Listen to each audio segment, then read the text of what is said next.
토지거래 허가구역입니다. 그래서 366페이지, 요약집은 85페이지입니다. 토지거래 허가는요, 기본적으로, 그죠? 말 그대로 토지를 거래하는데 허가를 받으란 얘기죠? 그럼 토지를 거래하는데 왜 허가를 받아야 될까요? 거래를 좀, 억제하려는 거죠? 억제하려는 건 결과적으로 뭘까요? 정부의 시책으로, 투기가 성행할 우려가 있다던가, 그죠? 어려운 게 아니죠? 기본적으로 예를 들어서, 세종 같은 경우도 그랬을 거고, 그 다음에 도청 이전한다. 그죠? 우리 홍성, 내포 신도시로 충남도청이 이전을 했죠. 그 이전하면은 처음에 어떨까요? 지정되는 순간부터, 토지거래 허가구역으로 묶여버립니다. 그래서 예전에 예천 같은 경우도 예천 안동에 지금 경북도청이 대구에서 왔죠. 그럼 거기도 토지거래 허가구역으로 묶이죠. 그죠? 그러니까 그 전에 땅을 사놨던 사람이 어떻게 될까요? 허가구역으로 묶으면 거래가 확 줄죠. 그러니까 어때요? 미리 투자해 놓은 사람들은 언제부터 시행된다 그러면 그 전에 팔던지, 그죠? 아니면 토지거래 허가 기간이 끝날 때까지 갖고 있던지, 아니면 목적에 맞게 허가를 낼 수 있는 사람에게 팔던지, 이런 식이 되겠죠. 즉 거래에 대한 규제 정책이다라고 보실 수 있는 거죠. 그죠? 그러면 이러한 토지거래 허가구역은, 그죠? 토지거래 허가구역은 토지의 투기적 거래가 성행하거나 지가가 급격히 상승하는 지역 또는 그러한 우려가 있는 지역으로, 그죠? 5년의 기간에 정하여, 5년 이내의 기간을 정하여, 5년 이내의 기간을 정하여 지정할 수 있다. 그럼 예를 들어서 아까 제가 예천 말씀드렸죠? 예천하고 안동이에요. 그러면 경계에 도청이 들어오기 때문에 그 지역을 지정하고 싶은 거잖아요. 그러면 행정구역이 몇 개예요? 2개죠. 2개면 행정구역, 허가구역이 2 이상의 시도의 관할구역에 걸쳐 있는 경우는 누가 결정을 한다? 국토부 장관이 지정을 하게 될 거고요. 허가구역이 동일한 시도 안의 일부 지역인 경우 시도지사가 지정한다. 그죠? 여러 개가 있으면 시도지사끼리 싸울 수 있잖아요. 그러니까 국토부 장관이 한다고 생각을 하시고 한 지역의 일부일 경우에는 시도지사가 지정을 하는데, 다만 국가가 시행하는 개발사업 등에 따라 투기적인 거래가 성행하거나 지가가 급격히 상승하는 지역과 그러한 우려가 있는 지역 등 대통령이 정하는 경우에는 국토부 장관이 지정할 수도 있다. 그래서 국토부 장관 또는 시도지사가 허가구역을 지정을 하려면 중앙도시계획위원회 또는 시도도시계획위원회의 심의를 거쳐야 하고, 다만 지정 기간이 끝나는 허가구역을, 그죠? 5년 이내의 기간을 둬서 토지거래 허가구역으로 지정할 수 있다 했잖아요. 그죠? 근데 그 기간이 끝났어요. 그 기간이 끝났는데 어때요? 아직도 투기가 성행할 예상이 된다. 그죠? 이렇게는 어떻게 다시 또 재지정해야 되겠죠? 다만 지정기간이 끝나는 허가구역을 계속하여 다시 허가구역으로 지정하려면 중앙도시계획위원회 또는 시도도시계획위원회 심의 전에 시도지사 및 시장군수구청장의 의견을 들으라고 했어요. 지금 뭐예요? 처음에 지정을 할 때는 도시계획위원회, 중앙이나 시도에서, 그죠? 도시계획위원회에 심의를 거쳐서 지정을 하는데, 다시 재지정을 할 경우에는 그 지역에, 그죠? 시도지사나 시군구청장에게 의견을 청취를 하여라. 그 얘기죠. 그리고 국토부 장관 또는 시도지사는 허가구역으로 지정한 때에는 지체 없이 대통령령으로 정하는 사항을 공고하고, 그 공고 내용을 국토부 장관은 시도지사를 거쳐 시장군수구청장에게 통지하고, 시도지사는 국토교통부 장관, 시장군수 또는 이게 무슨 얘기일까요? 자, 지금 어떻게 보면 우리가 어떠한 계층이 있는 건 아니지만 국토부 장관이 있을 수 있죠? 그죠? 네?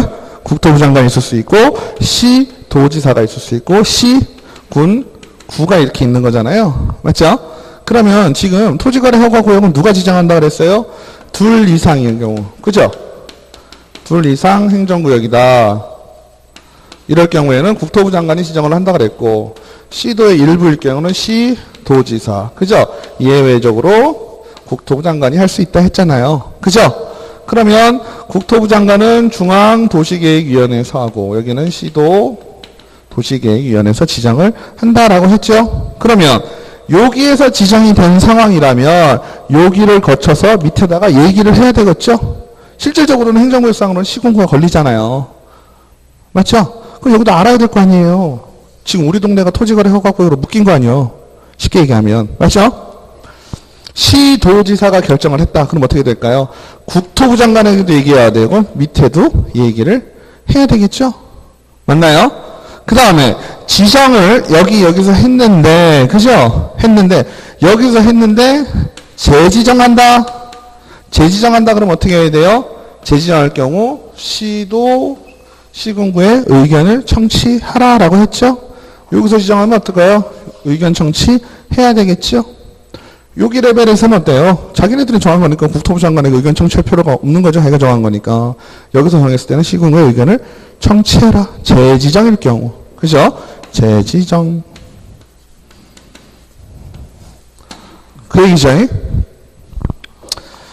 그 다음에 시장, 군수, 구청장. 통지를 받은 시장, 군수, 구청장은 지체 없이 공고 내용을 허가구역을 관할하는 등기소의 장에게 통지를 해야 되고, 지체 없이 그 사실을 7일 이상 공고하고, 그 공고 내용을 15일간 일반이 열람할 수 있도록 해야 된다. 숫자가 좀 나오죠? 숫자가 나오는 건 우리가 조금 긴장을 하셔야 돼요. 지체 없이 그 사실을 7일 이내에 공고를 하고, 공고 내용을 15일간 열람할 수 있도록 하고, 그죠? 그 다음에 허가구역의 지정은 지정을 공고한 날부터 5일 후에 효력이 발생한다. 그리고 이러한 토지 투기에 우려가 있는 토지 거래 허가구역을 지정을 했다가 해제하는 경우에는 허가구역의 지정 해제 또는 축소 요청이 이유 있다고 인정되면 허가구역을 해제하거나 지정된 허가구역의 일부를 축소해야 되고, 누가 하는 걸까요? 국토부 장관 또는 시도지사가 이제는 거기 투기가 좀 잠잠해진 것 같은데 라고 하는 거죠. 그럴 경우면 해제가 가능해지는 거고요. 그래서 해제를 할 경우에는 이항의 본문 사망사항을 준용한다라고 되어 있습니다. 똑같이 지정할 때랑. 그래서 요약집을 좀 보시면, 허가구역이 둘 이상일 경우 국토부 장관, 허가구역이 동일한 시도지역의 일부일 경우는 시도지사, 그죠? 하지만 국가가 시행하는 개발사업 등에 따라서 있을 경우에는 국토부 장관이 할 수도 있고, 그 다음에 지정 대상 지역은 계획 짜고 개발해서 투기 우려 지역, 그죠? 광역도시계획이나 도시군 기본계획, 도시군 관리계획 등 토지 이용계획이 새로 수립되거나 변경되는 지역. 물론 무조건 이런 계획이 생긴다고 그 토지거래 허가구역으로 묶이는 건 아니죠. 그죠? 기본적으로 다 도시계획은 있기 마련인데, 이 계획을 마련하면서 어떻게 되는 거예요? 갑자기, 그죠? 투기가 우려된다라고 할 경우에는 토지거래 허가구역으로 지정을 할 수가 있고요. 또 법령의 제정, 개정 또는 폐지나 그에 의한 고시, 공고로 인하여 토지 이용에 관한 행위 제한이 완화되거나 해제되는 지역. 그죠? 법령의 개정이나 법이 새로 지정이 돼서, 행정도시도 마찬가지죠? 행정수도 이전에 관한 특별법, 이런 거 돼가지고, 여기 세종에 처음에, 그죠? 처음에 어떻겠어요? 처음에 엄청 사람들이 몰려왔겠죠? 이런데 제한을 뒀을 것이고요. 법령에 의한 개발 사업이 진행 중이거나 예정되어 있는 지역, 혹은 국토부 장관, 시도지사가 투기 우려가 있다고 인정되는 지역, 이런데 토지거래 허가구역 지정 대상이 될 것이고요. 중앙도시계획위원회, 시도 도시계획위원회 심의를 받아야 되고, 그래서 지정 또는 공지는 지정 공고나 통지는 여기서 정하면 아래로, 여기서 정하면 위아래로 통지를 해 주어라 라는 얘기죠. 넘기시겠습니다. 그래서 사실을 7일 이상 공부하고 15일 이상 열람할 수 있도록 아까 숫자 중요하다 그랬죠? 요약점에 뭐라고 되어 있나요? 7공주가 15일간 열받아. 굉장히 7공주가 15일간 열받아. 열람이니까 열받아. 그죠? 공주는 뭐예요? 공부한다는 얘기죠? 7일 공부하고 15일 열람해라. 그래서 7공주가 15일 열받아. 휴록의 발생은 공고한 날로부터 5일. 네. 이게 어떻게 보면 중요한가요? 그쵸? 날짜가 그닥 중요한 게 아니고 토지거래 허가 구역이 뭔지가 우선 더 중요할 건데 시험에 내려면 이런 게 나와야 되겠죠. 그러면 이렇게 토지거래 허가 구역으로 이제 묶였다 치자고요. 그죠? 묶였어요. 묶이면 우리가 기본적으로 생각할 때는 어때요? 바라보는 시각이 토지거래 허가 구역으로 묶였다. 그러면 그 동네는 땅값이 오르는구나 라는 생각이 들지 않나요? 맞죠? 이 동네 땅값이 이제 오르겠구나 하는 생각이 듭니다. 그러면 토지거래 허가 구역이라는 게 토지의 투기를 방지하기 위함인 거지. 그죠? 맞잖아요. 그러니까 토지 거래를 하는데 어렵게 하는 거잖아요. 어렵다는 얘기는 뭐예요? 할 수는 있다는 얘기죠. 맞죠? 어렵다는 얘기는 할 수 있는데 어려운 거지 못한다는 뜻은 아닙니다. 근데 허가라는 것 자체가 안 되는 걸 대기해 주는 거니까 토지 거래는 기본적으로 안 되는데 허가를 받아서 할 수 있는 능력을 부여받으면 토지 거래를 할 수도 있다는 얘기입니다. 그러면 그 토지 거래 허가는 어떤 식으로 되겠느냐라는 거죠. 토지 거래 허가는 어떤 식으로 진행이 되냐? 토지 거래 허가를 보시면 허가 구역에 있는 토지에 관한 소유권, 지상권을 이전하거나 설정하는 계약, 이약을 포함하고 을 체결하는 당사자는 공동으로 시장, 군수, 구청장에게 허가를 받아야 하고 허가를 받은 사항을 변경하려는 경우에도 또한 같다. 자, 아까 토지거래 허가 구역은 누가 지정을 했나요? 국토부 혹은 시도지사. 그죠? 국토부 혹은 시도지사가 토지거래 허가 구역을 지정을 했잖아요. 지정을 하면 결과적으로 어떻다 그랬어요? 시, 군, 구에게 어떤 식으로든 통보가 오겠죠. 직접 오든 걸쳐 오건. 그죠? 국토부 얘기가 시도지사를 걸쳐서 오던 시도지사 얘기가 직접 오던. 맞죠? 그러니까 시, 군, 구청장은 알고 있어요? 모르고 있어요? 알고 있죠. 토지거래 허가구역이라고 된 거를. 그죠? 토지거래 허가구역으로 묶인 걸 알고 있으니까 그 동네에서 토지거래를 하려면 시군 구청장이 어때요? 시장, 군수, 구청장이 그거에 대한 허가를 내준다는 얘기죠. 알고 있는 상황에 대해서. 그러면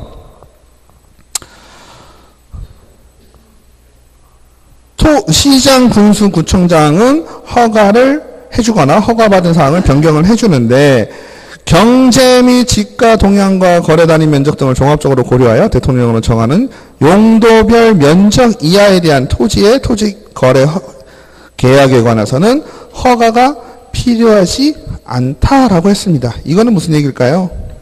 지금 369페이지 법 보고 계시거든요. 어찌됐건 토지거래 허가구역으로 묶이면 어때요? 기본적으로 시장군수구청장의 허가를 받아야 되는데 용도별로, 그죠? 면적이 작을 경우가 되겠죠. 이게 무슨 의미일까요? 지금 토지 투기를 방지한다고 토지거래 허가구역 지정을 하고, 그죠? 그 내에서 거래를 하고자 하는 사람을 뭘 받으라고 그랬어요? 허가를 받으라고 했죠? 그죠? 기본적으로 허가는 그럼 왜 내줄까요? 만약에 허가를 내준다 그러면 왜 내줄까요? 아직 안 나갔지만. 상식적으로.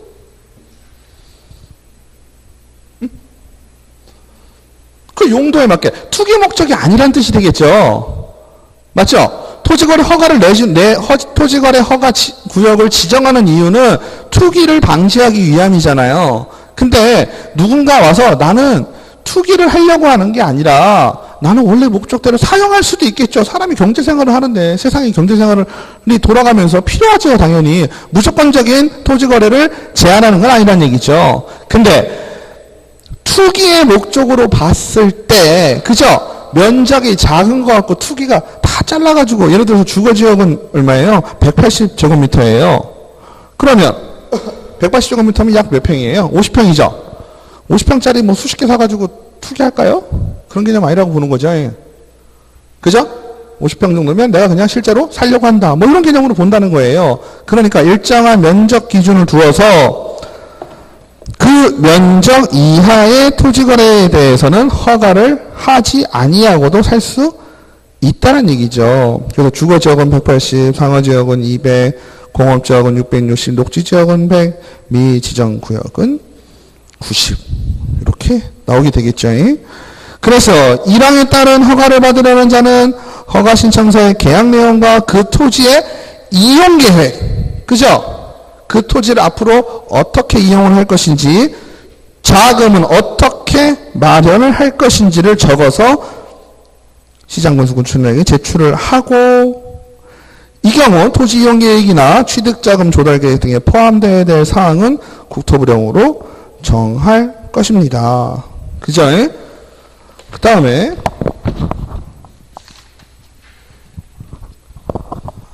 시장군수 구청장은 허가 신청서를 받으면 처리 기간 내에 허가 또는 불허가 처분을 하고 신청인에게 허가증을 발급하거나 불허가 처분 사유를 서면으로 알려야 된다. 그죠? 그러면 허가, 불허가 처분, 허가를 받아야 되는 토지거래 허가 구역 내에서 허가를 신청을 했죠. 내가 어떻게 자금 계획을 할 것이고 토지 이용은 어떻게 할 것인지. 그죠? 그러면 신청을 받은 시장군수구청장은 허가를 해주든지 아니면 안 해주든지 해야 되겠죠? 그러면 민원 처리에 관한 법률에 따른 처리기간 15일 이내에 허가 또는 불허가 처분을 해야 되고, 다만 선매 협의 절차가 진행 중인 경우 위 기간 내에 그 사실을 신청인에게 통지하고, 미처리 시 기간이 끝난 날의 다음 날에 허가 의제. 허가 의제라는 건 뭐예요? 허가가 난 것으로 보는 거예요. 그죠? 그러니까 시군구에 신청을 했는데 만약에 허가가 안 날 상황이 될 수도 있잖아요. 근데 허가인지 불허가인지를 얘기해 주지 않아요. 언제까지? 신청 15일 이내에. 그죠? 15일 이내에 해주지 않으면 그 다음 날로부터 허가가 의제된 것으로 본다. 지체 없이 허가증을 발급을 해주게 된다는 거죠. 그러니까 토지거래 허가구역 내에서 누군가가 토지거래에 대해서 허가 신청을 내면 행정청 시군구에서는 어떻겠어요? 긴장하고 빨리빨리 처리하겠죠. 그죠? 허가 또는 불허가 처분에 대한 이의 신청은 처분을 받은 날로부터 한 달 이내에 하여야 한다. 그 다음에 중요한 거는 허가 기준이 되겠죠? 네. 선배 뒤에 나옵니다. 뒤에 살짝 말씀드릴게요. 허가 기준이라고 하는 것은 시장, 군수, 구청장은 11조에 따른 허가 신청이 다음 각 언어 하나에 해당하는 경우를 제외하고는 허가해야 된다고 나와요. 법에 보시면 370페이지에. 그러니까 토지 거래 계약을 체결하는 자의 토지 이용 목적이 다음 항목 어느 하나에 해당되지 아니하는 경우라고 되어 있거든요. 말이 되게 웃겨요. 이거 잘 보셔야 돼요.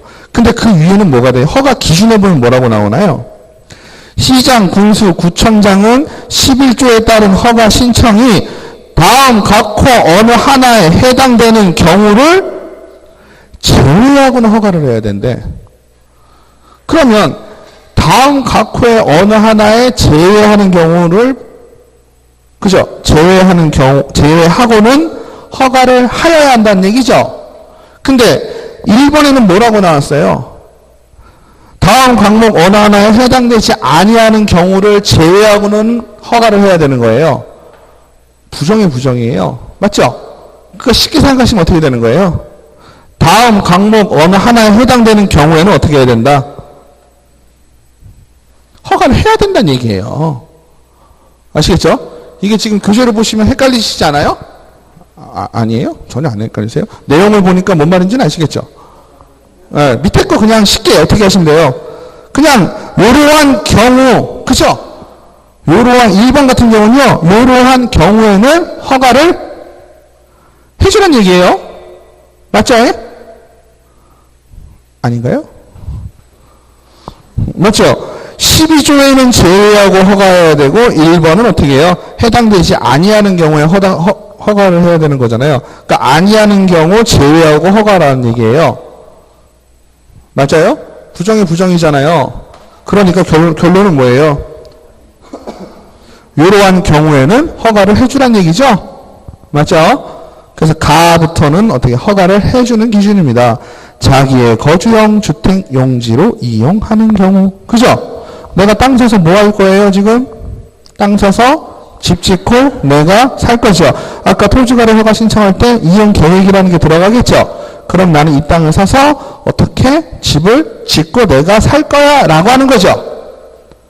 맞나요? 이런 경우에는 토지를 거래할 수 있게 되는 거죠. 맞죠? 허가를 해줘야 되니까. 허가를 해줘야 된다는 건 거래가 가능하다는 얘기죠. 그 다음에 허가구역을 포함한 지역 주민을 위한 복지시설, 편익시설로서 관할 시장군수 또는 구청장이 확인한 시설의 설치에 이용하는 경우. 이게 무슨 얘기일까요? 그 동네에 사는 사람, 그죠? 지역 주민을 위해서 편의시설, 복지시설인데 시장군수 구청장에게 뭐예요? 확인을 받은 거죠. 내가 이러한 복지시설이나 편의시설을 만들겠습니다라고 확인을 받았을 경우 그 토지를 거래할 수 있게 되는 거죠. 허가구역에 거주하는 농업인, 임업인, 어업인 또는 대통령으로 정하는 자가 그 허가구역에서 농업, 축산업, 임업 또는 어업을 경영하기 위해 필요한 경우. 이런 경우에 살 수 있다는 얘기예요? 없다는 얘기예요? 살 수 있다는 얘기죠? 농업, 임업, 수산업, 어업. 그죠? 어업이니까 뭐가 되는 거예요? 다 우리가 쉽게 얘기하면 하기 싫어하는 거죠. 별로 좋아하지 않는 거. 농업, 축산업. 그죠? 농사 짓거나, 소 키우거나, 그죠? 나무 키우거나, 물고기 잡거나, 이런 거잖아요. 그러한 목적을 가지고 토지를 거래를 하겠다라고 할 경우에는 뭘 해주겠다? 허가를 내주겠다는 얘기잖아요. 맞죠? 다음은 공익사업을 위한 토지 등의 취득 및 보상에 관한 법률이나 그 밖의 법률에 따라 토지를 수용하거나 사용할 수 있는 사업을 시행하는 자가 그 사업을 시행하기 위해 필요한 경우. 허가구역을 포함한 지역의 건전한 발전. 조금 표시를 좀 위에서부터 한번 해볼까요? 그러면 첫 번째, 자기 거주주택 용지가 되겠고, 그죠? 두 번째는 복지시설, 편익시설이 중요하겠고, 세 번째는 농업, 축산업, 임업, 어업. 이게 중요하겠죠? 그 다음에 네 번째에서는 공익사업. 이게 키워드가 될 거고요. 다섯 번째, 마에서는 뭐예요? 건전한 발전. 그죠? 건전한 발전이 되겠고요. 그 다음에 바는 뭘까요? 허가구역 지정 당시 그 구역이 속한 특광시에 따른 행정시를 포함해서 군 또는 인접한 특광시에서 사업을 시행하고 있는 자가 이게 무슨 얘기일까요? 허가구역 이외죠. 그죠? 허가구역 지정 당시 허가구역을 지정할 때 그 구역에 속하는 지역 또는 인접한 시, 그 옆이죠. 그죠? 그 옆에서 사업을 시행하는데 허가구역으로 묶인 땅이 필요한 상황이잖아요. 맞죠? 그러니까 허가구역 내에 있는, 자 보세요. 시도가 이렇게 있을 수 있잖아요. 그죠? 시도가 이렇게 있을 수 있는데 여기에 포함되어 있는 요거였고 토지거래 허가구역 이렇게 묶일 수 있겠죠? 그죠? 그러니까 요 부분이 어때요? 겹치잖아요. 여기는 허가구역이니까 허가 받아야 되는 거잖아요. 아니면 인접한데 뭐 이런 식으로 해서 요 부분이 지금 겹쳤죠? 이런 경우에는 그 사업을 이용하거나 그 자의 사업과 밀접한 관련이 있는 사업을 하는 자가 그 사업에 이용하려는 경우에는 그죠? 허가를 내주어야 한다라는 겁니다. 그 다음에 허가구역에 속한 특광시 또는 군에 거주하고 있는 자의 일상생활과 통상적인 경제활동에 필요한 것으로서 대통령 명언을 정하는 용도에 이건 여긴 중요한 게 뭘까요? 거주하고 있는 자죠? 거주자예요, 거주자. 그 동네의 거주자가, 그죠? 거주자가 일상적으로 필요한 것으로. 그래서, 여러분들 어떻게 이해하시는지 모르겠는데, 토지거래 후에 일반적으로 얘기할 때 못해요. 그 동네 살아요? 이렇게 물어봐요. 그죠? 그 동네 사는 사람한테 그 땅 팔 수 있어요? 라고, 그냥, 이런 법 안 따지고 얘기할 때 그렇게 얘기하거든요. 그죠? 거기 허가구역으로 묶였대. 그래 버리면 어때요? 그럼 그 동네 사는 사람한테 팔아야 되네? 이렇게 얘기하거든요. 그죠? 그 얘기가 지금 이거죠. 그 동네 사는 사람이 일상적으로 이용하고자 할 때, 그때는 허가해라. 그죠? 그 다음에 2번을 볼까요? 2번은 문장 자체가 토지거래 계약을 체결하는 자의 토지 이용 목적이 다음 항목의 어느 하나에 해당되는 경우예요. 그러면 이게 해당되는 경우는 요거를 제외하고 허가해야 되는 거죠? 맞죠? 아까는 어땠어요? 요거에 해당되지 아니하는 경우를 제외하고는 허가하라 그랬으니까 이거는 허가하는 거라 그랬었잖아요. 그럼 이거는 그 반대겠네요. 그죠? 국회법에 따른 도시군 계획이나 그 밖의 토지 이용 및 관리해가는 계획이 맞지 아니하는 경우에는 어떻게 하라는 얘기예요? 허가하지 말라는 얘기예요. 맞죠? 거꾸로 계산하면서 거꾸로 생각을 하셔야 돼. 즉, 도시군 계획이나 그 밖의 토지 이용에 관한 목적에 맞지 않은 경우에는 허가해주지 말라는 얘기죠. 맞아요? 그 다음에 생태계의 보존과 주민의 건강한 생활환경. 즉, 이 얘기는 뭘까요? 앞에서, 그쵸? 앞에서 허가를 하는데 문제가 없는, 내가 주거 목적으로 쓴다라고 합시다. 그죠? 주거 목적으로 쓰는데 이게 도시군 계획이나 그 밖의 도시계획에 어긋나는 행위면 그건 못한다는 얘기예요. 앞에 게 된다 손 치더라도. 맞죠? 그 다음에 두 번째는 뭐예요? 생태계 보존과 주민의 건전한 생활환경 보호에 중대한 위해를 끼칠 경우. 이거는 약간 어때요? 그냥 느낌적이죠? 허가에 대한 재량권을 얘기를 할 때 쓰는 법률 항목이 될 거예요. 그죠? 허가를 내주는데 앞에서는 어땠어요? 그 눈에 보이는 이용 목적이 땅땅 맞잖아요. 그죠? 내가 농업하려고 해요. 농업을 하는데 이게 중대한 위해를 끼칠 우려가 뭐 있기는 쉽지 않지만 어쨌든 발생을 했다 그러면 그럼에도 불구하고 하지 말아라는 얘기죠. 맞죠? 3번. 그 면적이 토지의 이용 목적에 적합하지 아니하다고 인정하는 경우를 제외하고 해주라는 얘기죠. 맞나요? 면적이 그러니까 중요한 건 뭐예요? 토지의 이용 목적에 적합하지 아니하다는 얘기는 면적이 크다는 얘기예요. 작다는 얘기예요. 면적이 작은 건 허가하시지 말란 얘기예요? 무슨 얘기예요, 이건? 그 면적이 토지의 이용 목적에 적합하지 아니하다고 인정되는 경우를 제외하고는 해주란 얘기죠. 맞나요? 그래서 말이 이게 좀 복잡하죠? 다시 한번 말씀드릴게요. 그 면적이 그 토지의 이용 목적에 적합하지 아니하다고 인정되는 경우를 제외하고는 허가하여야 한다라고 되어 있어요. 말을 만들면. 그죠? 그러니까 어떻게 되는 걸까요? 면적이 적합하지 아니하다라고 인정되는 것을 제외하라 그랬으니까 적합하지 아니하다고 인정되는 경우는 어떻게 되는 거예요? 그죠? 그죠? 결론은 그런 개념이에요. 그러니까 솔직히 헷갈리시면 어떻게 하면 돼요? 그냥 우리가 결론만 생각하면 되죠. 내가 자가의 주거 목적으로 사용을 하려고 하면 이거 허가해야 돼요, 말아야 돼요? 해야죠. 여러분들이 판단이 가능하시죠? 토지거래 허가구역이라는 걸 주제로 생각하시면 얘는 허가를 해줘야 돼, 말아야 돼. 생태계 보존을 위해서 주민의 생활에 위해가 되는 거 해줘야 돼요, 말아야 돼요? 말아야 되죠. 앞에 거 생각할 필요 없죠. 그런 개념이죠. 즉 면적도 작은 거는 허가 받을 필요도 없잖아요. 그죠? 그런 개념이에요. 그 다음에 이의신청은 처분을 받은 날로부터 언제? 1개월 이내에 시장군수구청장에게 이의신청을 하셔라. 그죠? 그 다음에 국가 등 토지 거래 계약에 관한 특례가 있습니다. 이건 뭘까요? 11조 1항을 적용할 때 11조 1항 앞에 보시면 뭐예요?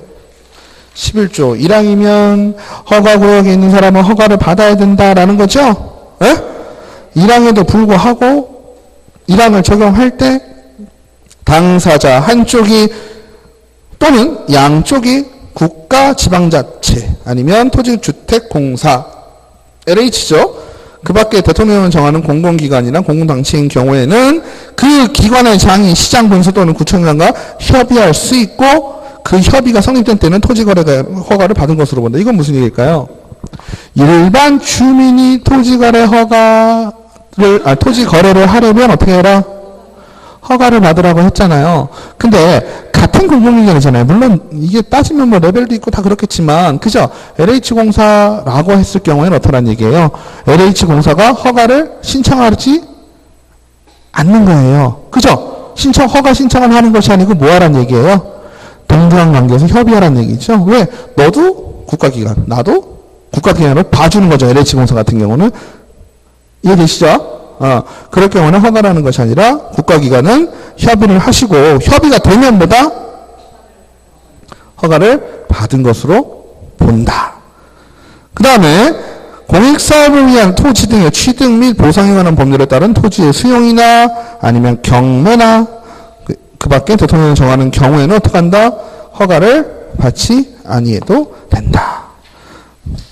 그 다음에 다른 법률에 의해서 허가를 받은 것으로 보는 것, 농지법에 따른 농취증을 받은 것으로, 허가를 받으면, 농지에 대해서 11조에 따라 토지거래 계약 허가를 받은 경우에는 농취증을 받은 것으로 본다라는 거죠. 농취증을 원래 어디서 받으시죠? 그죠? 읍면동. 왜 읍면동이라고 볼까요? 그러니까 행정구역으로 보면은 결국은 뭔가요? 읍면동은 실질적으로 어디예요? 동장에 있으신 분의 명함을 받아보신 적 있어요? 동사무소 가서 명함 받으신 적 있으세요? 받아보신 적 없죠? 동사무소에 근무하는 사람이 명함을 받으면 그 앞에 뭐라고 써 있을까요? 시청 써 있습니다. 무슨 의미인지 아시죠? 그러니까 우리가 시군구 따지고 시도 따질 때는요. 기본적으로 레벨이 어떤 레벨로 가요? 선거의 레벨로 가죠. 이해되시죠? 그리고 시도 공무원하고 시군구 공무원은 달라요. 시에 있던 사람이 도로 가려면 어떠한 단계를 거쳐야 되고 어떠한 시험을 거치든 이런 식으로 가야 되는데 시에 있던 사람이 동사무소로 가는 건 아무 문제 없어요. 이해되시죠? 우리 지자체 공무원이 되면 어떻게 돼요? 시에서 뽑는 거예요. 그죠? 가장 작은 단위. 그러면 어떻게 됩니까? 시에서 뽑으면 시로 가요. 그럼 시에 가면 시청에 있다가 동사무소도 갔다가 시청도 왔다 이렇게 왔다 갔다 하거든요. 그러니까 우리가 읍면동 가서 농취증을 받는다라는 의미는 어떤 의미일까요?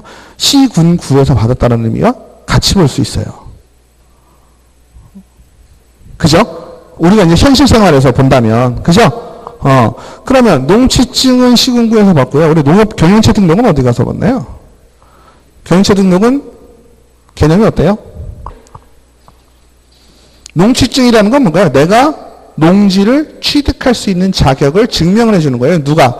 시군구에서 해주는 거예요. 왜 해주는 거예요? 나 농지 사고 싶거든. 그죠? 농지를 사고 싶으면 두 가지가 있어서 내가 농업인이거나, 그죠? 아니면 요즘 뭐가 있죠? 천평이에요. 그죠? 주말농장 내가 이용하겠다라는 거 신청서를 써서 내는 거잖아요. 그래서 이거 계약해가지고 거기다 뭐 심고 하잖아요. 맞죠? 그리고 경영체 등록은 뭐예요? 쉽게 얘기하면 농사일에 대한 사업자 등록이에요. 그러니까 나는 주말농장으로 쓴다는 건 취미생활이 되는 거잖아요. 그죠? 근데 경영체 등록을 하면 어떻게 되는 거예요? 그게 업이 되는 거예요. 경영체 등록을 하면 어디 가서 직업란을 못 쓰시면 되는 거예요. 농부 이렇게 쓰시면 돼요. 농업 이렇게 쓰시면 문제가 없어요. 그래서 경영체 등록을 하게 되면 농협의 지원을 받게 됩니다. 그죠? 비료 같은 거 나오고 그죠? 경영체 등록하면 또 뭐 나와요? 직불금 나오고 막 그러잖아요. 아니에요? 아 모르세요? 농지를 안 사보셨구나. 그래서 농지를 사시면은 기본적으로 농취증은 계약을 하기 위해서 무조건 필요해요. 우리 집 여긴 토지거래 허가구역이니까 얘기가 다르지만 지금 우리가 원래 일반 분들이 농사를 업으로 하시지 않는 분들이 농지를 취득하려면 농지는요 경자 유전의 법칙이라는 게 있습니다. 들어보셨죠? 학개론 시간에. 그죠? 경자 유전의 법칙이라는 건 뭐예요? 경작을 하는 자만이 논을 밭을 유니까 뭐예요? 그죠? 유지할 수 있다. 뭐 이런 느낌으로 경자 유전, 그러니까 가지고 있다. 이렇게 볼 수 있는 거죠. 그러니까 농사를 짓는 자만 농지를 취득할 수 있다라는 법칙이 옛날 이승만 때부터 있었어요. 우리나라가 건국되면서부터도 경자 유전의 법칙 50년대에도 50년대 이승만 대통령 때도 경자 유전의 법칙을 천명을 했다는 얘기죠. 그래서 농지는 농사를 짓지 않으면 못 사는 게 원칙이었는데 실제로 요즘은 어떻습니까? 그건 농업을 너무나 포커스를 두고선 얘기했단 말이잖아요. 근데 세상이 바뀌면서 어때요? 점점 일반 분들도 농지를 취득할 수 있고, 그죠? 또 농지가 어때요? 때에 따라서는 걷다가 별장을 질 수도 있고, 그죠? 상황에 따라서. 그러니까 여러 가지 용도로 사용할 수 있게 살짝 풀어준 거죠, 예전에 비하면. 그러다 보니까, 그래도 기본적으로 경제유전의 법칙, 농지를 취득을 하려면, 뭐, 농사를 지어야 된다, 이런 개념이 좀 남아있는 거죠. 그래서, 우리가 시골에 농지를 살려면, 농지증을 기본적으로는 받으셔야 되고, 그리고, 그거에 대한 어떤 혜택을 받으시거나, 왜? 우리 뭐 있으니까. 여러분들 뭐 하셔야 돼? 농지를 사면. 세금 혜택 받으셔야 되잖아요. 그죠? 세금 혜택 받으시려면 어떻게 하셔야 돼요? 자경 8년이잖아. 그죠? 자경. 스스로 경작을 하셔야 되잖아. 그러니까 경작을 했다라는 증거가 경영세 등록이 됩니다. 경영세 등록을 하시고, 그것도 일정 거리가 있거든요, 원래. 실제로 경사를 줄 수 있는. 왜냐하면 농사는요, 하루 종일 우리가 출근해서 들여다보는 건 아니잖아요. 그죠? 실질적으로 내가 농약 치고 뭐하고 또 아웃소싱을 줄 수도 있는 거죠. 사람이 다 직접 하는 건 아니잖아. 내가 농업을 한다고 해서 나 사람 사서 다 할래. 이럴 수도 있죠. 하지만 나는 농사를 짓는다라는 시스템이 있어야 되니까 경영체 등록을 하시는, 그거는 품질관리원, 농산물 품질관리원에 가서 하시는 거예요. 그래서, 지금 말씀드렸잖아요. 경영체 등록 해가지고 계속 경작을 하셔야 되는 거예요. 네, 그러니까요. 8년을 하시는데 내가 지금 8년 동안 경작을 했었다. 쭉 이어져야죠. 쭉 8년 동안 나는 경작을 계속 해왔다. 이래야지만 뭐가 없어지는 거예요? 양도세가 없어지는 거잖아요. 농지에 대해서. 두 가지, 양도세 없는 건 두 가지잖아요. 1가구, 1주택. 그죠? 농지 8년 자경. 그 다음에 주택은 약간 이용하자면 일시적 1가구 2주택. 그죠? 2주택이라도 일시적으로. 그죠? 2년, 3년이죠. 예. 1년, 2년, 3년이에요. 1년 있다 취득하셔야 돼요. 처음에 내가 샀잖아요. 내일 사면 안 돼. 1년을 기다려야 돼요. 1년을 기다렸다가 취득을 해요. 그래서 보유를 2년을 하시고 3년에 겹치는 기간이 3년 이내에 팔면 먼저 취득한 거. 얘를 팔았을 때예요. 그죠? 집 살 때 그래서 어떻게 돼? 순서적으로 파셔야 돼. 그래서 가끔은 뭐 그런 경우가 없을 수 있겠지만 뭐 3주택이다. 이러면 골치 아파지죠. 이럴 경우는 양도세 조금 내는 것부터 팔아놓고 1가구 2주택 변신해놓고 막 이렇게 하셔야 돼요. 나중에 그 관련 양도세 때문은. 네. 취득이요. 예.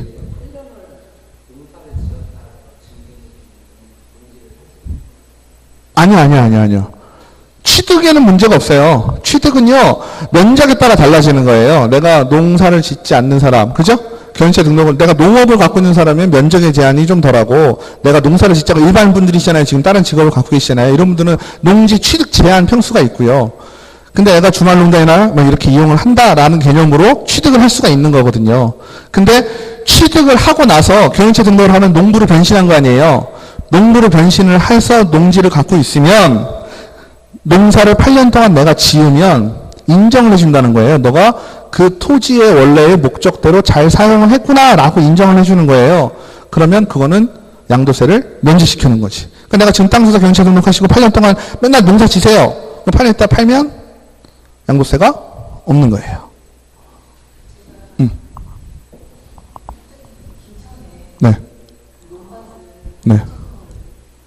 네. 안 되죠. 멀어서. 네. 그냥 장기보유 특별공제로 받고 끝내셔야지 뭐. 네. 그거는 작용이 안 되잖아요. 작용이 안 되는 거예요. 그러니까 예전에는 시도 경기도 있었어요. 두 칸을 넘어가면 안 되고 뭐 이랬었거든요. 근데 지금 직선거리로 30km 정도 되는 걸로 알고 있거든요. 그러면은 등록이 안 되죠. 경유차 등록이 안 돼요. 농취증은 있으실 거고, 당연히. 살 때는 농취증은 무조건 받아야 되는 거고. 예? 아니죠. 본인만 있으면 되죠. 아니, 땅 주인만 있으면 되죠. 땅 주인만. 내려가면 되시죠. 중등을 옮기셔도 돼요, 원래는. 그리고 8년 동안. 네? 이사 가서 경영체 등록을 하셔야지. 그 땅 주인만 가면 되죠. 어차피 농사 짓는 사람은 땅 주인인데 사업자만 가면 되지. 옮기셔도 되죠. 근데 또 재밌는 건 그것도 경영체 등록을 하면은 또 뭐 아들 이렇게 있으시잖아요. 같이 이제 농사 졌다. 이런 걸로 또 등록도 돼요. 그래서 이건 좀 다른 얘기지만 아무튼 학교에서 취업 뭐 이런 거 잡을 때도 엄마가 딱 농지가 있어가지고 경영체 등록을 해놓으면 아들이 거기 가서 일한 걸로 하는 거야. 그러면 이제 그것도 이제 취업으로 봐줘요. 학교에서는. 그런 식으로 좀 봐줘. 그런 것도 좀 있습니다. 본인이 직접 경영체 등록을 하면은 사업자 낸 거니까 제일 좋고. 그러니까 경영체 등록은 농업에 대한 사업자를 내셨다고 보시면 돼요. 실제로 사업자 등록을 낸 건 아니지만. 네, 그 계획서는 경영체 등록을 할 때 내가 어떻게 하겠다라는 거죠.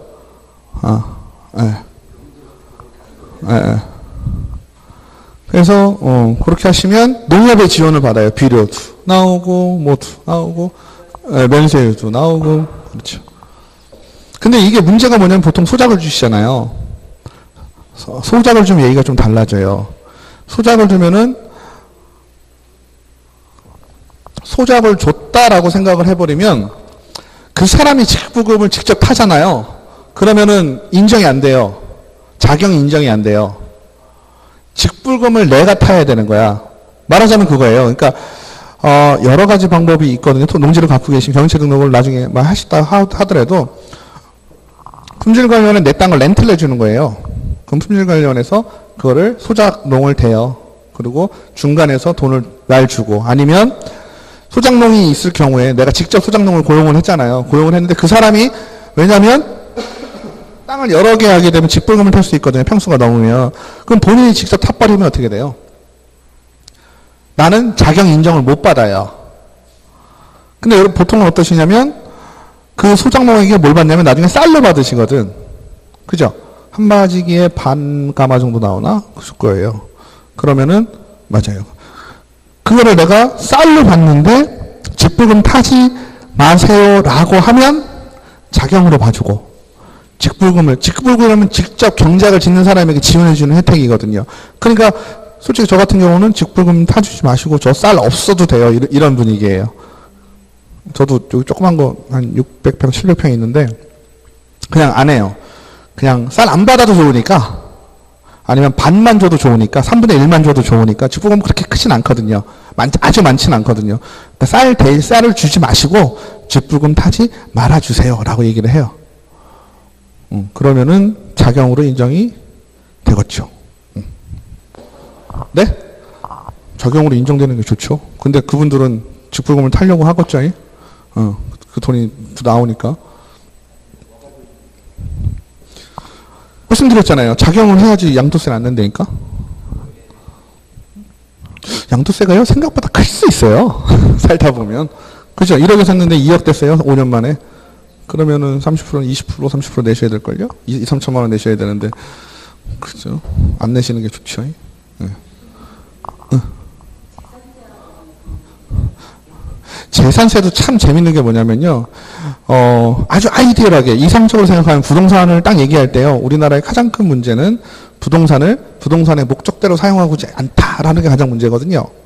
그 얘기가 뭐냐면 주거의 목적인 아파트를 주거의 대상으로 보는 것이 아니고 우린 투자의 대상으로 봅니다. 그죠?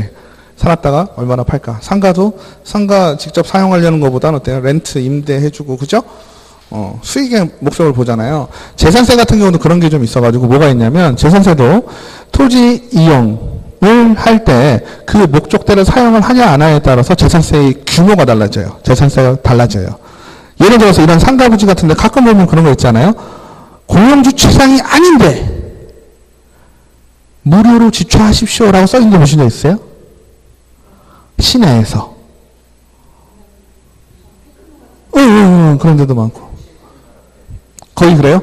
거기 주차장인데, 유료 주차장도 아니야. 무료 주차장인데, 여기, 와, 이런 금사랑의 땅이 왜 무료 주차장이지? 이런 거 보신 적 없으세요? 있죠. 그건 보유세하고 관련이 있습니다. 토지의 이용대로, 대지면은 건물 짓고 막 이래야 되잖아요. 그죠? 농지면 농지 써야 되죠.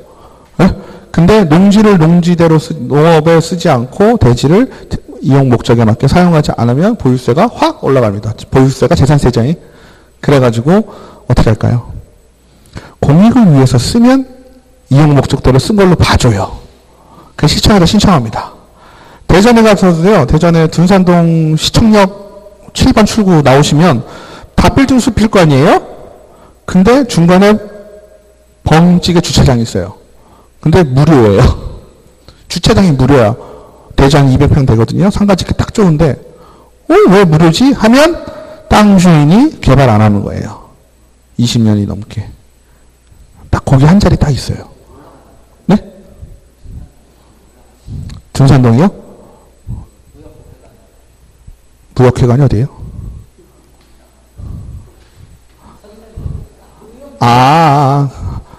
제가 말씀드린 건 시청역이니까 바로 거의 완전 중심가거든요. 근데 빌딩 숲속으로 빈 땅이 하나 있어요, 진짜. 딱 빈 땅이 하나 있어요. 근데 20년 됐을 거예요, 이제. 20년 넘었겠지. 네, 그러니까 그런 땅들이 있으면 그거를 그냥 가지고 있으면 보유세를 많이 내야 되니까 그냥 주차장으로 던져버리는 거예요. 관리는 시청에서 하고. 그럼 주차장 용지일 경우에는 괜찮죠. 네.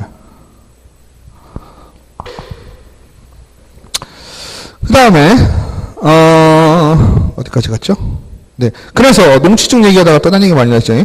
그래서 이러한 농취증이라는 건 농지를 취득하기 위해서 발급을 받아야 되는데, 그죠? 농취증을 주는 곳이나, 그죠? 토지거래 계약을 허가해 주는 곳이나 다른데요? 같은데요? 결국은 같은 데죠? 시군구, 그죠? 그러니까 토지거래 계약 허가를 받을 쓸 경우에는 농지에 대한 취득 자격 증명을 받은 것으로 본다. 농취증을 받은 것으로 본다라는 거죠. 그 다음에 허가증, 토지거래 계약 허가증을 받은 경우에도 부동산 등기 특별조치법에 따른 검인을 받은 것으로 본다라고 했어요. 우리 검인 얘기는 계속 여러 군데서 걸리죠? 어디서도 검인 받은 것으로 봐준다 그랬어요? 부동산 거래 신고, 그죠? 네? 어떤 거요? 네, 그러니까 농취증을 받은 경우, 농취증을 받았을 경우나, 그죠? 근데 어쨌든 그것도 거래 신고를 다 해야 되니까. 이런 경우에는 어떻게 되는 거예요? 검인을 받은 걸로 봐준다. 검인이라는 건 뭐라 그랬나요? 검인은 헷갈릴 게 별로 없죠. 하나가 딱 있어요. 검인은 부동산 등기 특별조치법에 의해서 나온 얘기인데, 지금 우리가 부동산 거래 신고가 너무 많이 지금 보편화가 되어 있으니까 아무렇지도 않게 생각을 안 하시잖아요. 근데 예전에도 우리가 부동산 거래 신고를 하면요, 그 계약서를 들고 시군구에 쫓아가서 도장을 받아왔어야 됐어요. 그죠? 그래서 검인을 받는다, 도장을 받는다라는 의미예요. 그 계약에 대한 확인을 받았다는 얘기예요. 그래서 그 검인을 받아야지만 뭐가 됐을까요? 등기가 됐죠. 그죠? 그랬는데 지금은 어때요? 부동산 거래 신고라는 걸 아예 따로 해버린다는 얘기지. 근데 우리가 헷갈리는 건 뭐냐면, 부동산 거래 신고는 언제까지 하게 돼 있나요? 계약일로부터 60일입니다. 그죠? 계약일로부터 60일이고, 검인은요?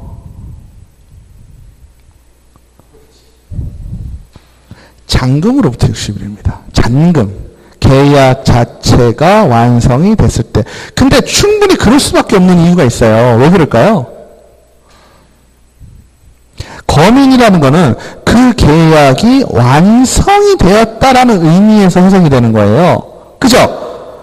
줄 거 주고 받을 거 받고 그 계약이 다 완성이 됐을 때 그 계약서를 들고 이제 등기라는 절차가 남았으니까, 그죠? 등기를 받기 전에 시군구 등록관청에 가서 그거를 확인을 받으란 얘기거든요. 맞죠? 그래서 확인을 받아서 등기를 하란 얘기고, 부동산 거래 신고라는 건 뭐예요? 그 거래의 진위를 판단해요, 안 해요? 안 해요. 부동산 거래 신고는요, 그냥 아무렇게나 막 해도 돼요. 막말로 얘기하면 제가 1빌딩을 샀다고 제가 신고할 수도 있는 거예요. 그죠? 물론 실질적으로는 어때요? 소유주도 같이 공동으로 신고하는 건 그래서 그러한 걸 방지하기 위함인 거고. 이해되시죠? 부동산 거래 신고라는 건 사실 자체만 따지는 거예요. 내가 요거 했어요 라는 거예요. 그 사실이 맞는지 틀리는지는 따지지 않죠. 아시겠죠?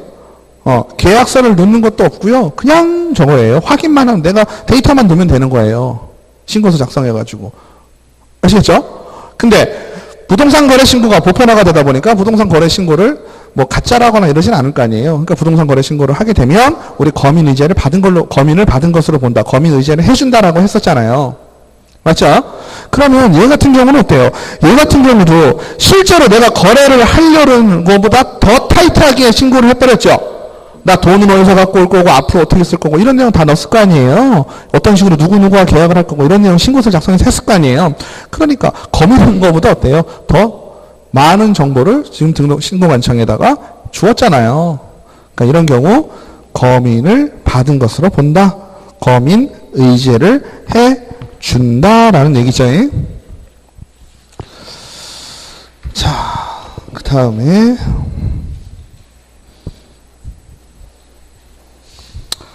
허가 기준, 이제 내용이 쭉 나오죠. 허가 절차 좀 보시고요. 교재로 보시면은 허가 대상 기준 면적이 있습니다. 그래서 교재, 저기 요약집에도 나오죠. 예. 그래서 주거지역은 180제곱 초과, 상업지역은 200 초과, 공업지역은 660 초과, 녹지지역은 100 초과, 미지정구역은 90 초과. 이거를 외울까? 라는 생각이 드시잖아요? 그죠? 정리만 해보시면 되겠죠? 이거 언제 보시면 되겠어요? 이런 숫자들은요, 정말 시험 보기 바로 전에 봐야 돼요. 그죠? 시험 보기 바로 전에 보시는 건 진짜 기억에 남잖아요. 그죠? 그러니까 몇 개만 찍으셔서 정리를 한 장으로 이렇게 놓으셔가지고, 그 쉬는 시간이 있잖아요, 우리. 쉬는 시간에 딱 보셔야 돼. 그 수밖에 없어. 아, 그건 그래요. 아, 그쵸. 공법 때문에. 그러네. 어쨌든 저는 개인적으로 이것까지, 뭐 이런 느낌입니다. 이것까지는. 근데 여기 있네요. 못 외우면. 중요한 건 이 말이 생각이 안 나. 그죠? 못 외우면 18 이런 말이 기억이 안 나요. 솔직히. 그죠? 칠공주 15일간 열받아. 이거 기억나겠어요? 어디? 그 말 자체가 기억이 안 나요. 그죠? 도시지역과 도시 외 지역은 상이하다. 공유, 녹십자. 야, 녹십자 정도는 외워줄 수 있겠다. 에? 잘 외워줘요? 구역이니까 90. 그러니까 이게 정리가 말하자면 컴퓨터로 따지면 폴더 하나 이렇게 차곡차곡 들어가서 폴더를 딱 클릭해서 딱 떠올려야 되는데, 그게 조금, 그죠? 그 다음에 도시지역과 도시 외지역인데, 도시 외지역에서는 기타 250초가, 농지 500초가, 이며 1000초가. 그죠? 그 다음에 국토부 장관 시도지사가 허가구역을 지정할 당시에 당해 지정에서의 거래 실태 등에 비추어 기준 면적으로 하는 것이 타당하자가 아니하다고 인정하여 당해 기준 면적의 10% 이하 300% 이하의 범위에서 따로 정하여 공고하면, 즉 이렇게 기본적으로 정해놓지만 국토부 장관이나 그죠? 시도지사가 필요하다고 인정되는 경우에는 10%에서 300% 이하의 범위 내에서 따로 정하여 공고하면 그에 의한다. 그 다음에 이행강제입니다. 이행강제. 시장, 군수, 구청장은 토지의 이용 의무를 이행하지 아니한 자에 대해서는 상당한 기간을 정하여 토지 이용 의무를 이행하도록 명령할 수 있다. 이게 무슨 얘기일까요? 우리가 토지거래 허가를 받을 때, 그죠? 어떻게 이용하겠습니다. 돈은 어떻게 갖고 오겠습니다. 이런 거죠. 맞나요? 근데 실질적으로 내가 그렇게 이용을 하지 아니했다라고 하면 어떻게 될까요? 그거에 대한 처분이 좀 있어야 되겠죠? 맞나요? 그러면 허가구역에 대해서, 아니, 토지거래 허가를 받은 거에 대해서 사용하지 않는다라고 할 경우 이행명령을 내리는데 원칙은 2년, 사업은 2년, 5년, 현장 보존은 5년. 이게 뭘까요? 이용 의무 기간. 그죠? 이용 의무 기간. 그러니까 이행을 할 것을 명령을 하는데 그 이용을 할 때 의무 기간이라는 게 있다는 얘기죠? 그죠? 원칙은 2년 동안 의무로 사용을 해야 된다. 그 이용 목적에 맞게 이용을 해야 되고, 그죠? 그리고 사업을 할 경우에는 4년이고, 현상 보존할 경우는 5년이고, 이러한 이행을 하지 않으면, 이행강제금 같은 경우는 어때요? 계속 반복해서 내는 겁니다. 과태료, 저는 예전에 궁금했던 게 그거였어요. 처음에 차를 샀는데, 내가 100km, 150km로 가면 어떻게 돼요? 딱지가 띠키잖아요. 아니면 딱지가 띠키면 또 찍히면 또 띠키죠. 그죠? 계속 띠키죠. 그죠? 근데 잘못한 것에 대해서 벌금이나 아니면 과태료가 한 번 나왔다. 예를 들어서 지금 얘기했던 불법 건축물 같은 경우, 그런 경우는 어떻게 될까요?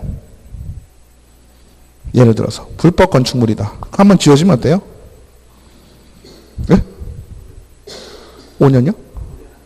오래 간다기보다 어때요? 걸릴 때마다 나오죠. 그것도 마찬가지로. 그죠? 이행강제금이 나옵니다. 이행강제금이라는 건 뭐예요? 그거를 이행하라. 그러니까 철거 이행이죠. 네? 철거 명령을 철거 명령을 이행하라고 했는데 그걸 하지 않은 거잖아요. 그럼 그거에 대한 안 했으니까 그거에 대한 과태료 성격의 돈을 내라라는 얘기잖아요. 근데 재밌는 건 뭔가요? 이행강제금을 매년 내죠. 1년에 2번씩도 내요. 그러면서 누가 뭐라 그러나요? 나 나라의 월세네. 이런 분들이 있어요. 못 들어보셨어요? 에? 예를 들어서 보통은 제가 한번 말씀드린 것 같아요. 다중주택 있죠. 다중주택. 다중이는 어떻게 져요? 좀 작게 져요. 주차장도 없어요. 3층밖에 못 짓고요. 그죠? 주차장도 쪼만해요. 1층부터 집이에요. 그죠? 근데 위에다가 주인 세대를 이렇게 드리는 경우가 많아요. 에? 여기는 다 원룸이에요. 다중이는 원래 그렇게 짓는 거니까. 근데 주인이 살아야 되니까 여기다가 옥상에다 짓는다고. 그죠? 그럼 옥상에다 졌는데 이행강제가 들어오겠죠? 그러면 돈을 내야죠. 200만 원을 내야 돼. 그 200만 원. 내년에도 또 나와. 또 200만 원. 그러니까 어때요? 따지면 한 달에 한 15만 원씩 월세 사는 거죠. 되게 재밌는 게요. 그런 거 있지 않아요? 이게 세상을 살면 살수록 법이라는 게 생각보다 타이트하지 않고, 그죠? 세상이 좀 허술하지 않아요? 그런 느낌 못 받으세요? 예를 들어서 불법 건축물이면 뭔가 하면 안 될 짓이잖아요. 그죠? 근데 저기 다 전기도 들어오고, 인터넷도 들어오고, 다 그러지 않아요?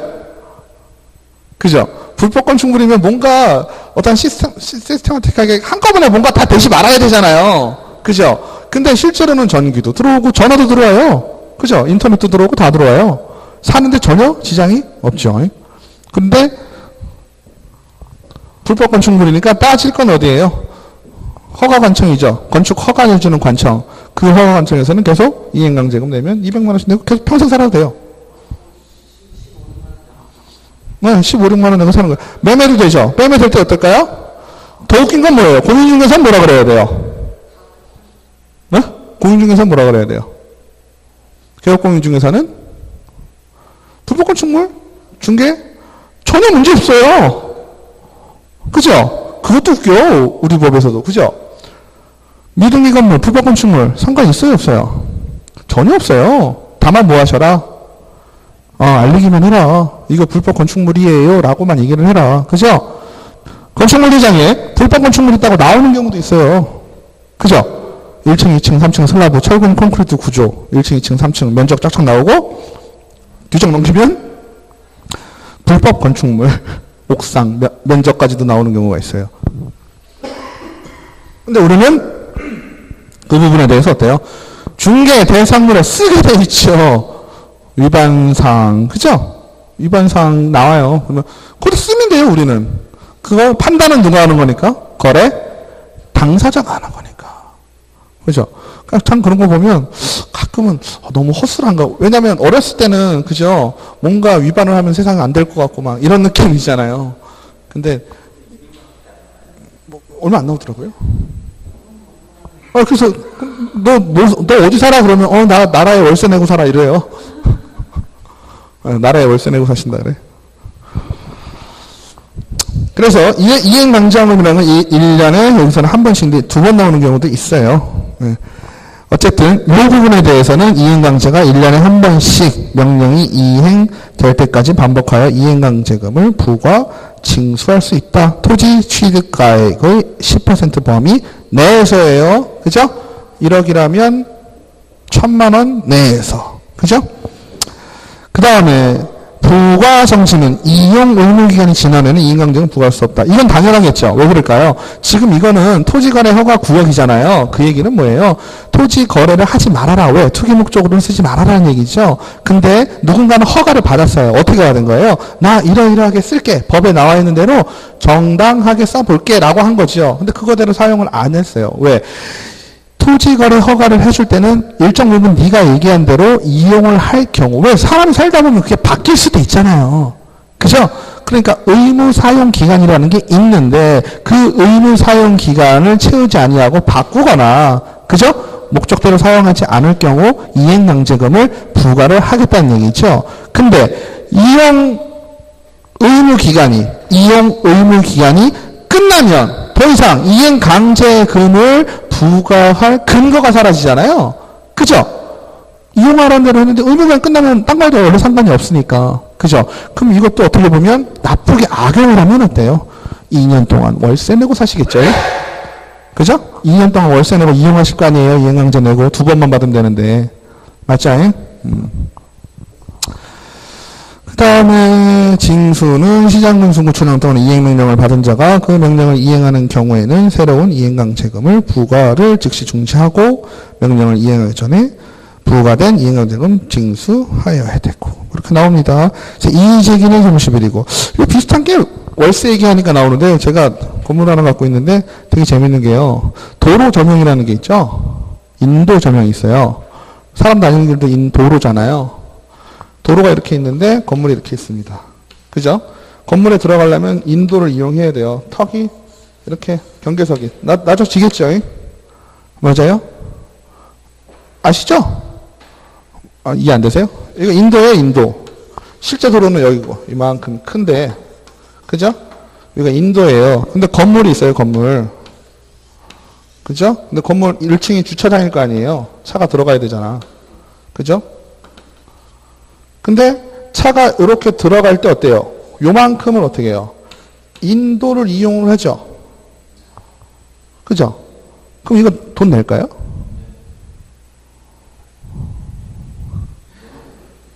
돈 낼까요? 안 낼까요? 이거 몇 평이나 된다고 그죠? 어떻게 생각하세요? 네? 내야겠죠?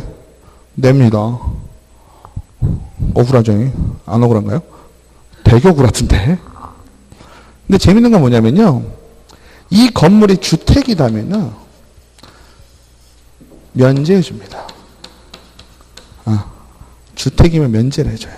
주택을 면제를 해준다는 얘기는 그냥 다가구 주택이다라고 하면 도로를, 왜냐면 지난해도 한번 보세요. 세종 솔직히 이런 부분이 없어서 좀 아쉬워요.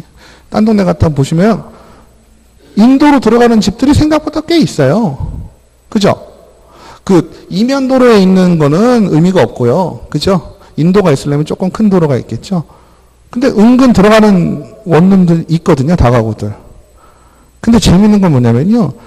전체가 아니에요. 그냥 주택이면, 올 주택이면 이 부분을 면제를 해줍니다. 근데 1층에 상가가 있다. 상가가 있으면 사용료를 냅니다. 꽤 내요. 생각보다. 얼마 내더라? 제가 한 3, 40만 원씩 내거든요. 1년에 두 번인가? 1년에 두 번에 3, 40만 원인가? 한 달에 7, 8만 원이에요. 왜 그럴까요? 상가가 있으면 어쨌든 인도를 이용해서 뭐 하는 게 되니까? 수익 사업을 하게 되잖아요. 그죠? 그 개념으로 보게 되죠. 주택이라면 주거복지 차원에서, 그죠? 주거복지 차원에서 뭐 나라 땅 살짝 빌려줄 수도 있어. 이런데 요걸 또 면적을 자기네들이 계산을 해요. 그죠? 여기 턱이 이렇게 내려가는 부분 해가지고 요 면적 계산해가지고 평당 얼마 해서 나옵니다. 제가 1년에 한 7만 원, 그러니까 한 달에 7만 원 돈 내는 것 같아요. 계산해 보니까 이제 2번 나오는 것 같은데 아닌가요? 되게 억울하던데요, 이게? 괜히? 그죠? 그럼 상가를 더 받아야 되죠, 세를. 상가 때문에 하는 거니까.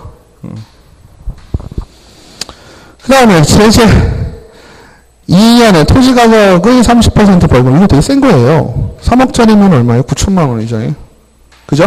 벌금이. 2억짜리면 2, 3은 6천만 원이 되고. 허가를 받지 아니하거나 부정하게 허가를 받은 자 2년에 30%의 벌금. 87페이지죠. 그 다음에 허가 취소 또는 조치 명령. 허가를 받지 아니하거나 부정하게 허가를 받은 자, 허가를 받은 목적대로 이용하지 않은 자, 허가 취소 전 청문을 실시하여야 된다. 포상금 시즌2입니다. 시즌1도 있었죠? 포상금 시즌1은 어떤 내용이었죠? 뭐 무등록자, 자격증 양도 또는 대여한 자, 등록증 양도 또는 대여한 자, 그 밖에 부정한 방법으로 등록을 한 자, 이런 게 되겠죠? 그런 사람들을 우리가 어떻게 하는 거예요? 신고하는 거죠. 시스템은 똑같습니다. 그죠? 시스템은 그때 배우신 거랑 똑같은데 내용만 달라졌어요. 내용은 뭘까요? 부동산 등의 실제 거래 가격을 거짓으로 신고한 자, 허가를 받지 아니하거나 부정하게 허가를 받은 자, 허가받은 목적대로 이용하지 않은 자, 그죠? 신고 또는 고발한 자, 이렇게 됩니다. 그럼 포상금은 기본이 어떻게 됐죠? 기억해야 될 건 50만 원이다. 그죠? 공동으로 신고하면 n분의 1 해주고, 그죠? 미리 약정이라면 약정한 대로 n분의 1 해줄 것이고, 또 뭐가 있죠? 중요한 게 언제 받을 수 있느냐, 그죠? 어떠한 수준에서 받을 수 있느냐? 누구의 수준으로 받아라? 검사의 수준으로 받아라, 그죠? 검사의 수준이라는 건 검사가 죄가 있다고 판단하는 경우에 받아라 라고 했습니다. 맞죠? 판사는 중요하지 않아요. 판사가 무죄로 선고하거나 선고유예를 하거나 전혀 상관없죠? 이미 법정에 들어선 것만으로 검사는 죄가 있다라고 보고 법정에 세우는 거잖아요.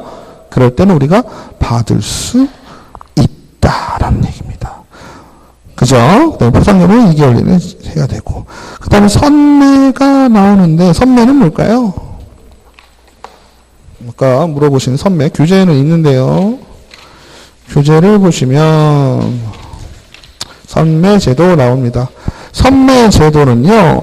토지거래계약에 대해서 허가 신청이 있는 경우 다음 각 호의 하나에 해당하는 토지에 대해서는 국가나 지방자치, 한국토지주택공사, 그 밖에 대통령으로 정하는 공공기관 또는 공공단체가 그 매수를 원하는 경우에 이들 중에서 해당 토지를 매수할 자를 지정하여 그 토지를 협의 매수할 수 있다. 이게 무슨 말이에요? 이해 안 되시죠? 선매라는 건 뭐예요? 토지 거래 계약을 하겠소라고 할 경우, 그죠? 이게 좀 현실적으로 좀 어려운 게 뭐냐면요. 토지 거래 계약 허가를 내주시오라고 한다는 건 내가 토지를 계약하겠다라는 거죠. 거래를 하겠다라고 신청을 하는 거잖아요. 이럴 경우 이 땅이 공익사업용 토지나, 그죠? 혹은 토지거래 계약을 허가를 받아 취득한 토지를 이용 목적대로 사용하지 아니하고 있는 토지일 경우, 그죠? 공익을 목적으로 하거나 아니면 토지거래 계약 허가를 받아서 그 목적대로 이용하지 안 하고 있는 토지들 있잖아요. 이러한 토지들은 선매협의, 선매자로 하여금 선매협의를 할 수 있게 되어 있다. 즉, 토지거래 허가 신청을 받은 땅을 공공기관이 어떻게 나서서, 그죠? 거꾸로 한번 얘기를 해볼까요? 공공기관에 땅이 필요하면 그 사람을 쫓아가서 땅 살 수도 있겠지요. 그죠? 근데 예를 들어서 먼저 좀 팔겠다, 거래를 하겠다고 신청이 들어온 거잖아요. 그죠? 신청이 들어왔을 경우에 시금은 어떻다는 거예요? 공공기관이나 국가기관에게 너 먼저 이 땅 거래 신청이 들어왔는데 이거에 대해서 너 먼저 사 볼 테요? 그럼 선매자로 지정을 해서 너 쫓아가서 협의하고 와. 협의해서 사봐. 이렇게 할 수 있다는 얘기거든요. 아시겠죠? 그래서 시장 군수 또는 구청장은 각 어느 하나에 해당하는 토지에 대하여 토지 거래계약 허가 신청이 있는 경우 그 신청이 있는 날로부터 1개월 이내에 선매자를 지정하여 토지 소유자에게 알려야 하며 선매자는 지정 통지를 받은 날로부터 1개월 이내에 그 토지 소유자와 대통령을 정하는 바에 선매 협의를 끝나야 된다. 이게 무슨 얘기일까요? 자, 한번 보실게요. 선매 절차가 이렇게 있죠. 그 요약지 88페이지. 그죠? 허가 신청을 하고 위에 것만 보시면 1개월 이내에 뭐 하게 돼 있어요? 선매자를 지정을 하게 돼 있고 1개월 이내에 선매 협의 완료 있죠?